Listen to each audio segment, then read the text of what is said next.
ଦଶମ ପାଠ ଛାଡ଼ୁଥିବା ପିଲାଙ୍କୁ ପୁଣି ଫେରାଇ ଆଣିବା ପାଇଁ ନବରଙ୍ଗପୁର ଡିଓ ଛତ୍ରପତି ସାହୁ ଅଣ୍ଟା ଭିଡ଼ିଛନ୍ତି। କାର୍ଯ୍ୟକ୍ରମକୁ ସଫଳ କରିବା ପାଇଁ ଉଦ୍ୟମ ଆରମ୍ଭ କରିବା ସହ ଏଡିଓ, ବିଓ, ଏବିଓ, ସିଆରସିସି ଓ ପ୍ରଧାନ ଶିକ୍ଷକମାନଙ୍କୁ ନିର୍ଦ୍ଦେଶ ଦେଇଛନ୍ତି। ଶ୍ରୀ ସାହୁ ନିଜେ ବିଭିନ୍ନ ଗାଁରେ ପହଞ୍ଚି ଓ ଅଧାରୁ ପାଠ ଛାଡ଼ିଥିବା ପିଲାଙ୍କ ଘରକୁ ଯାଇ ପରିବାର ଲୋକଙ୍କୁ ସଚେତନ କରୁଛନ୍ତି।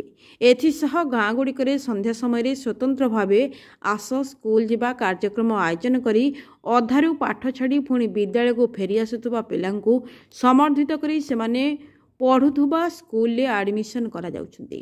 ଅର୍ଥ ଅଭାବରୁ ପାଠ ଛାଡ଼ୁଥିବା ଦଶମ ପିଲାଙ୍କୁ AIS କାର୍ଯ୍ୟକ୍ରମରେ ପୁଣି ପାଠ ପଢ଼ିବା ବୋଲି ବୁଝାଇଥିଲେ।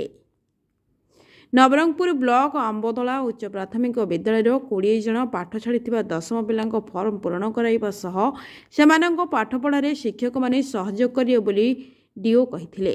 ଆମ୍ବଦଳା ଉଚ୍ଚ ପ୍ରାଥମିକ ବିଦ୍ୟାଳୟରେ ଶିକ୍ଷକ ସମସ୍ୟା ଓ ଅତିରିକ୍ତ ଶ୍ରେଣୀଗୃହ ଅଭାବ ସମ୍ପର୍କରେ ଗ୍ରାମବାସୀମାନେ ଡିଓଙ୍କ ଦୃଷ୍ଟି ଆକର୍ଷଣ କରିଥିଲେ। ଏହାସହ ଶୀଘ୍ର ସମାଧାନ କରିବେ ବୋଲି ଡିଓ ପ୍ରତିଶ୍ରୁତି ଦେଇଥିଲେ। ନବରଙ୍ଗପୁରରୁ ଗୋବିନ୍ଦ ତ୍ରିପାଠୀଙ୍କ ରିପୋର୍ଟ, ବିକଳ୍ପ ସମାଚାର।